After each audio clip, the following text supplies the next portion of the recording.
ওসমান হাদি নামের বন্ধুটার সাথে কোনোদিন মোলাকাত হয় নাই। ও আল্লাহ, কিন্তু একটা পশু কেউ যদি আক্রমণ করে পশুর উপরে সহ্য করা যায় না, আর সেখানে একটা তাজা প্রাণ চলে যাবে।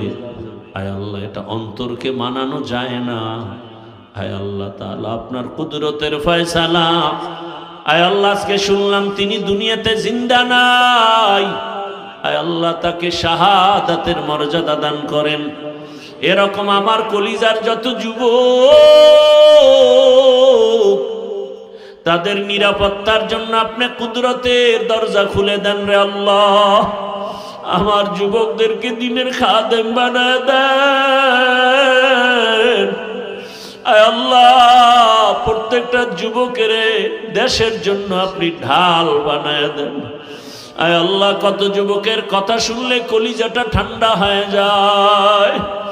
আমরা দিনের কাজ করি, দেশের কাজ করি, জনগণের পেছনে খেদমত করি এক লাইনে, আর আমার যুবক বাবারা কিছু আছে তারা ভিন্ন লাইনেই দেশের জন্য কাজ করেন, জনগণের জন্য কাজ করেন। আয় আল্লাহ, দেশের দরদি, জনগণের দরদি, দ্বীনের দরদি যারা, কুদরতে তারা তাদের হেফাজত করেন আল্লাহ। আপনি ছাড়া আমাদের আপন কেউ নাই, আপনি ছাড়া আমাদের নিরাপত্তা দেওয়ার কেউ নাই। হায় আল্লাহ, ফেরেশতার দ্বারা নিরাপত্তার ব্যবস্থা করে দেন আল্লাহ। আর যেন কানে না শুনি, যুবক নাই, তাজা প্রাণ ঝরে পড়েছে। আমার এই পবিত্র বাংলাদেশ, এত মসজিদ মাদ্রাসা, আলেম ওলামা, এত জিকিরের আওয়াজ, আজানের আওয়াজ, এরপরও কেন এত বড় বড় জুলুম হবে বুঝতে পারি না রে মালিক।